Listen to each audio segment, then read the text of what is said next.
Hai semua, jadi di video kali ini aku akan coba untuk sharing ke teman-teman semua bagaimana cara menggunakan indikator Ichimoku Cloud. Ichimoku Cloud sendiri adalah sebuah indikator yang sangat powerful bila mana teman-teman dapat menggunakannya dengan baik. Jadi tidak ada salahnya kita belajar indikator ini, bila mana kalau cocok kita bisa terapkan pada trading kita. Oke, langsung aja bagaimana cara menggunakan indikatornya. Pertama, teman-teman harus masuk dulu ke aplikasi ataupun ke website dari TradingView sendiri. Kemudian silakan masuk ke sebuah chart ya. Teman-teman bisa pakai di chart apapun, di kripto, saham, ataupun forex itu bisa. Setelah itu teman-teman klik bagian indikator, kemudian di menu pencarian ini teman-teman tinggal ketik aja Ichimoku Cloud. Kalau teman-teman menggunakan bahasa Indonesia mungkin Ichimoku Awan atau Awan Ichimoku. Nah, pilih yang ini Ichimoku Cloud. Setelah itu kita klik, bisa teman-teman tambahkan favorit juga. Nah, jadi ini sudah aktif ya untuk indikator Ichimoku Cloud-nya. Nah, Ichimoku Cloud sendiri itu terdiri dari 6 elemen penyusun atau 6 indikator penyusun. Yang pertama itu ada Tenkan-sen atau Conversion Line. Yang kedua ada Kijun-sen atau Baseline. Yang ketiga dan keempat itu ada Senkou Span A dan juga Senkou Span B yang membentuk daripada cloud-nya. Terus yang kelima itu ada Kumo atau cloud-nya. Dan yang terakhir itu ada lagging span itu sendiri. Nah, kalau teman-teman cari di bagian setting itu ada beberapa indikator ya. Kita akan coba untuk bahas pertama dari Conversion Line atau Tenkan-sen. Nah, untuk rumusannya sendiri untuk mencari Tenkan-sen atau Conversion Line itu dicari rata-rata harga tertinggi dan juga harga terendahnya kemudian dibagi dua. Ini tergantung kita menggunakan Conversion Line yang keberapa. Di sini kita pakai yang default yang 9. Nah, dicari tuh rata-rata pergerakan 9 candle ke belakang, kemudian akan muncul sebagai Conversion Line. Oke, next di sini juga ada baseline. Nah, untuk rumusan dari baseline atau Kijun-sen itu mirip aja dengan Tenkan-sen ya. Hanya saja dia menggunakan periode standar yaitu 26. Untuk warnanya di sini aku setting pakai warna hitam biar beda. Teman-teman mungkin yang mau menggunakan atau yang mau belajar itu bisa disamain aja kali ya biar lebih mudah ya. Nah, di sini di garis baseline sendiri itu sering aku gunakan untuk menentukan garis support dan juga resisten. Jadi ketika chart itu berada di atas daripada baseline itu berarti aku anggap market lagi uptrend. Kalau dia lagi di bawah, kalau chart lagi di bawah daripada baseline, yang garis hitam ini berarti trennya lagi turun. Oke, itu untuk yang baseline. Sekarang ada lagging span. Nah, lagging span sendiri ini adalah sebenarnya pergerakan daripada chart, tapi untuk chartnya itu bentuknya lain ya. Jadi dia itu ada sedikit di belakang. Jadi sebenarnya untuk lagging line sendiri atau lagging span sendiri ini fungsinya untuk mencari bias-bias yang terjadi pada pergerakan chart waktu ini. Dan kalau dilihat dari settingan defaultnya itu ada jarak sekitar 52 candle antara lagging span dan juga chart saat ini. Nah, yang berikutnya itu ada leading span A dan juga leading span B. Nah, ini yang membentuk daripada cloud sendiri.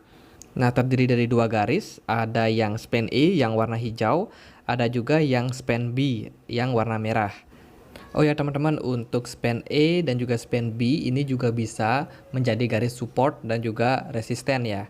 Jadi ketika pergerakannya itu kena daripada span A atau span B itu ada kemungkinan pergerakan itu akan kepantul. Entah itu pantulnya naik atau mantulnya turun. Nah, jadi ini juga bisa membantu kita dalam menentukan arah daripada tren.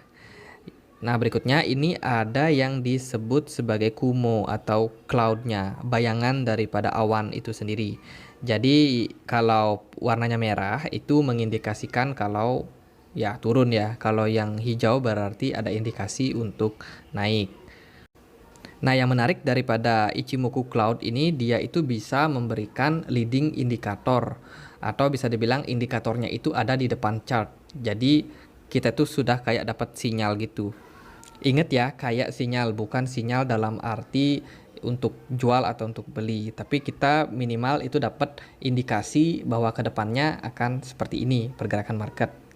Oke, untuk fungsinya sendiri, indikator Ichimoku ini berguna sebagai support dan juga resisten. Jadi ketika pergerakan itu menyentuh garis, itu ada kecenderungan pergerakan itu akan kepantul, entah itu mantulnya naik ataupun mantulnya turun. Yang kedua, Ichimoku ini juga bisa berfungsi untuk kita melihat tren daripada pasar, apakah pasarnya lagi naik atau pasarnya lagi turun. Untuk fungsi yang ketiga, kita juga bisa melihat kekuatan daripada tren. Apakah trennya itu lagi bullish kuat, atau bullishnya lemah, atau ada kecenderungan akan pembalikan arah, itu bisa dibantu dengan indikator Ichimoku ini. Nah, untuk penerapannya itu aku akan hilangkan yang bagian lagging span ya. Jadi kita akan gunakan 5 elemen saja, yaitu convergence line, ada baseline juga, ada span A, span B, dan juga cloud sendiri. Nah, tadi kan aku bilang kalau indikator ini bisa membantu kita dalam melihat tren ya, apakah pasar lagi naik atau lagi turun. Jadi untuk teman-teman yang mau melihat arah tren, itu teman-teman bisa lihat formasi yang sering terjadi. Ketika pergerakan lagi uptrend, maka chart atau grafik itu akan ada di posisi paling atas. Yang kedua, itu ada convergence line yang berwarna biru. Dan yang ketiga, itu ada baseline yang warnanya hitam. Dan setelah itu di bagian paling bawah itu akan ada awannya atau span A, span B, serta cloudnya sendiri. Jadi bisa dibilang kalau pergerakan chart itu lagi ada di atas awan, itu sudah mengartikan kalau market itu lagi dalam posisi uptrend. Jadi teman-teman bisa lihat di sini, setelah pergerakan itu lagi ada di bawah, kemudian tiba-tiba pergerakannya naik, menembus awan, kemudian sempat retest sebentar, kemudian akhirnya bullish. Jadi untuk warna daripada awan sendiri juga bisa membantu kita apakah trennya ini lagi kuat untuk naik atau enggak. Nah, teman-teman pasti lihat kalau di di pergerakan chart sendiri itu sering terjadi pantulan ya di baseline dan juga convergence line serta cloud sendiri karena memang indikator ini bisa menjadi support dan juga resisten. Seperti aku bilang tadi akan sering terjadi pantulan di bagian convergence line ataupun di baseline. Lalu bagaimana menentukan kalau market itu lagi downtrend? Nah, ini sebenarnya kebalikan sih daripada uptrend. Jadi kalau lagi downtrend, pergerakan chart itu berada di paling bawah ya teman-teman. Kemudian ada convergence line yang warna biru, terus ada baseline yang warna hitam, terus awannya itu ada di atas daripada chart. Nah, kalau kita lagi di bawah awan berarti bisa dibilang lagi downtrend. Jadi simpelnya kayak gitu. Nah, begitu juga ketika pergerakan chart itu sudah memasuki awan, itu berarti ada indikasi kalau transisi itu akan segera terjadi. Nah, selain itu ini adalah kelebihan daripada Ichimoku sendiri, yaitu ada leading indikatornya yang terdiri dari span A dan juga span B, serta cloudnya itu sendiri. Nah, untuk span A dan span B itu ada artinya loh teman-teman. Misalkan pergerakan span B itu lagi ada sideways, atau span A yang lagi naik turun itu ada artinya. Nah, untuk pengertiannya sendiri teman-teman bisa pelajari sendiri di inbizia.com. Silahkan lakukan search aja. Itu teman-teman bisa menemukan seperti apa sih ataupun bagaimana sih fungsi daripada span A dan juga span B itu sendiri. Jadi di sini kelihatan ada strong bullish, ada medium bullish, weak bullish ataupun medium bearish, weak bearish itu bisa kita deteksi melalui pola yang terbentuk daripada span A dan juga span B. Nah, ini bagus banget buat kita yang mau melihat tren pasar. Sebenarnya ini pasar lagi tren bullish kuat atau enggak, ataupun ada kemungkinan juga kita bisa lihat apakah ini market akan retest aja atau bull trap. Itu bisa kita lihat dari kekuatan daripada tren itu sendiri. Contohnya nih, span B-nya lagi datar, sementara span E-nya itu mengalami penurunan. Nah, ini mengartikan kalau tren bearish itu lagi kuat. Jadi ingat ya, kita harus lihat dulu trennya lagi naik atau lagi turun. Kalau cloud ataupun awannya lagi ada di atas, warna merah, itu berarti trennya lagi bearish, lagi turun. Nah, begitu juga ketika di sini nih. Kita bisa melihat mulai ada pelemahan momentum untuk turun ya teman-teman. Begitu juga ketika market lagi uptrend, cloudnya ada di bawah daripada chart, teman-teman bisa lihat psikologi yang terjadi pada market itu sendiri. Kalau misalkan span E-nya atau span A-nya ini lagi naik, itu berarti ada indikasi kalau pergerakan itu lagi kuat untuk bullish. Nah, begitu juga kalau kita lihat pergerakan Bitcoin saat ini. Span B-nya lagi sideways, sementara span A-nya itu lagi naik. Kalau kita lihat dari tabel ini, teman-teman bisa lihat kalau ini ada mengartikan sebagai weak bearish. Berarti trend bearish-nya udah mulai melemah nih. Ini ada indikasi entah nanti marketnya akan segera berbalik arah karena trend bearish-nya melemah ataupun hanya mengalami sideways. Itu kita masih harus menunggunya sampai chartnya itu berhasil break daripada awan ataupun cloud ini sendiri.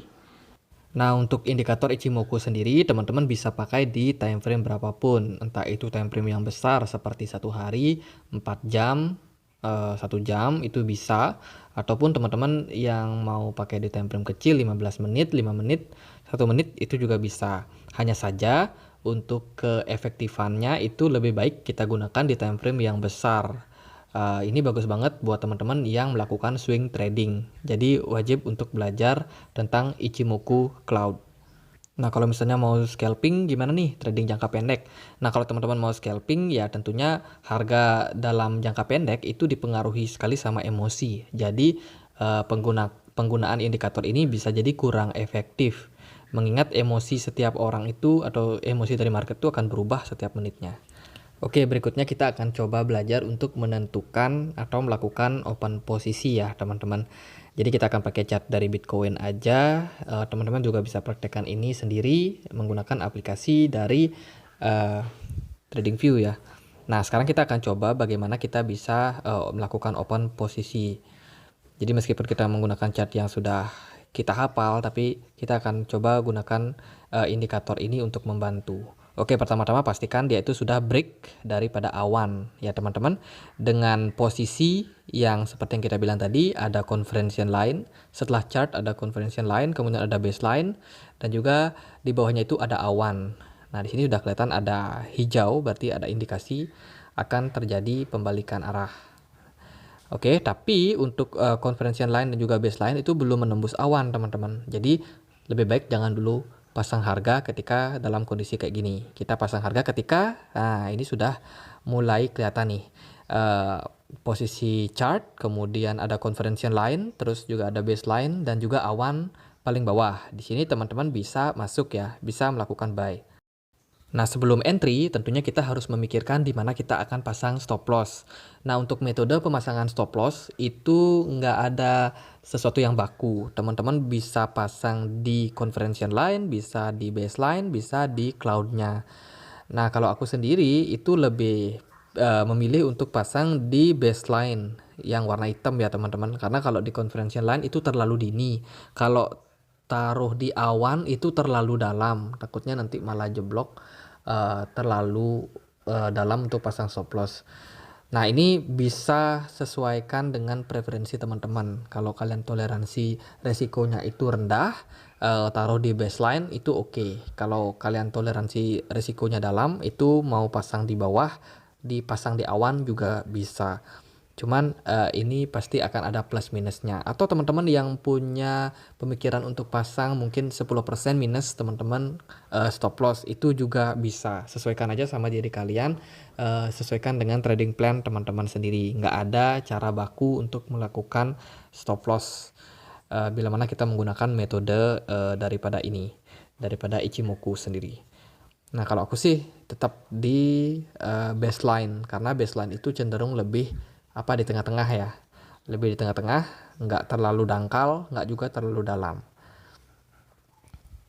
Oke, ini pergerakannya bisa dibilang, nah kalau pergerakannya sudah kayak gini teman-teman, tiba-tiba dia sudah breakout, bagian conversion line itu sudah bersilangan dengan baseline, itu hati-hati loh, itu bisa menjadi tanda kalau ya market akan berbalik arah. Dan pas kalau teman-teman pasang di baseline pasti sudah kena stop loss. Nah, kalau udah kondisinya kayak gini kan ini udah beda ya dengan aturan uptrend yang kita bikin tadi. Ada chart, kemudian ada conversion line, terus baseline. Nah, di sini sudah berubah nih. Habis chart itu ada baseline, terus baru conversion line. Berarti sudah, nah kan downtrend. Jadi market kalau udah dalam kondisi kayak gitu, teman-teman yang udah pasang stop loss jangan buru-buru masuk lagi, tunggu sampai pergerakan market itu bikin formasi yang Seperti kita sebutkan tadi, yaitu ada chart, kemudian ada conversion line, ada baseline, kemudian baru cloud. Kalau ini kan belum nih, kita tunggu sampai baseline dan juga conversion line-nya itu melewati daripada bagian cloud. Nah, kalau udah kayak gini, teman-teman boleh entry lagi setelah sebelumnya itu kena stop loss. Kemudian teman-teman setelah entry itu ingat lagi pasang stop loss kalian ya.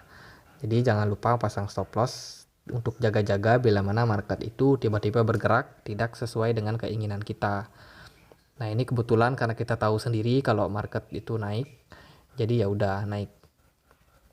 Nah, karena kita menggunakan indikator yang dinamis, yang bergerak, maka untuk stop loss sendiri kita harus atur sedemikian rupa. Kita harus sering-sering pantau supaya kita itu bisa menaikkan stop loss-nya. Nah, ini sudah terjadi lagi pertemuan dua garis atau golden cross daripada conversion line dan juga baseline. Tanda kalau kita sudah kena stop loss ya teman-teman. Nah, kalau udah kayak gini berarti market itu ada kecenderungan untuk melakukan downtrend. Nah, jadi menggunakan indikator ini banyak manfaatnya loh teman-teman. Jadi seperti yang kita bisa lihat juga untuk di bagian leading indikatornya itu sekarang sudah mulai ada merah ya. Nah, kalau udah merah gini berarti ada kecenderungan market turun. Nah, ini sudah merah. Untuk leading indikatornya berarti market ya ada kemungkinan untuk turun. Begitu juga dengan posisi chart sendiri sudah di bawah daripada awan, berarti tren uptrendnya itu sudah putus. Nah, sekarang kita sudah berganti dengan tren yang baru yaitu downtrend. Oke, lanjut. Kita kalau lihat dari posisinya juga chart paling bawah, kemudian ada conversion line, terus ada baseline dan juga awan berada di posisi yang paling atas. Nah, sekarang kita harus menunggu dulu nih kalau kita mau open posisi dalam kondisi kayak gini bisa. Teman-teman bisa pasang short kalau kalian di futures atau BTC down kalau kalian di spot. Nah, untuk pasang stop loss-nya di mana? Sama, kalau menurut aku sih pasangnya di baseline aja. Jadi kita tunggu sampai harga menyentuh baseline, kita kena stop loss, itu nggak masalah sih. Daripada kita bablas nanti tiba-tiba market berubah arah, kita nggak tahu. Nah, pertanyaannya kapan kita bisa pasang open posisi sell atau short lagi? Kita tunggu formasinya seperti yang kita sudah jelasin tadi. Ada chart paling bawah, kemudian ada conversion line yang warna biru, terus ada baseline yang warna hitam, ya, dan yang paling atas itu adalah cloud-nya atau awannya itu. Baru kita bisa pasang short atau sell atau BTC down. Itu terserah, sesuaikan dengan preferensi teman-teman. Nah, ketika sudah kondisi kayak gini berarti kita udah kena stop loss lagi. Berarti ini semakin chart itu dekat dengan cloud itu teman-teman harus sudah mulai prepare untuk berhati-hati. Berhati-hati karena mungkin ada indikasi pembalikan arah. Jadi kurang lebih seperti itu untuk cara menggunakan Ichimoku Cloud sendiri, dan saat ini pergerakan dari Bitcoin sendiri sudah menyentuh awan. Berarti kita tinggal tunggu waktu nih kapan tepatnya market akan masuk ke awan kemudian melampaui awan itu sendiri. Nah, kalau kita mau sabar sebenarnya saat ini sih masih belum ada indikasi kalau market itu naik. Bisa jadi ini cuma bull trap loh teman-teman. Jadi kita ada baiknya untuk lebih bersabar untuk menunggu market itu nanti bisa breakout daripada awannya ini. Nah, ketika market breakout kemudian diikuti juga oleh conversion line dan juga baseline yang berhasil menembus awan, seperti formasi yang kita sudah explain tadi ya di depan. Jadi ada chart, kemudian di kedua itu ada conversion line, terus ada baseline, dan yang bagian paling bawah itu barulah cloud-nya atau awannya. Nah, ketika pergerakan ini sudah terjadi, maka awan akan otomatis berwarna hijau, teman-teman. Yang mengartikan kalau market ini sudah siap untuk melanjutkan bullish. Tapi kalau saat ini masih belum, makanya kita harus hati-hati dan juga waspada. Siapa tahu ini cuma bull trap. Oke, untuk teman-teman yang mungkin punya pertanyaan bisa langsung aja tulis di kolom komentar ya. Ini bisa teman-teman praktekkan di time frame berapapun, itu sesuaikan dengan trading plan teman-teman sendiri. Kalau teman-teman misalkan ingin bergabung di grup diskusi kami di Telegram, itu silakan kunjungi link yang ada di kolom deskripsi. Oke deh, untuk tutorial penggunaan indikator Ichimoku sekian aja dulu, dan pasti masih ada banyak lagi fungsi-fungsi lain dari Ichimoku. Mungkin aku akan sampaikan di video yang berbeda. Oke, sekian aja akhir kata saya Andre. Makasih.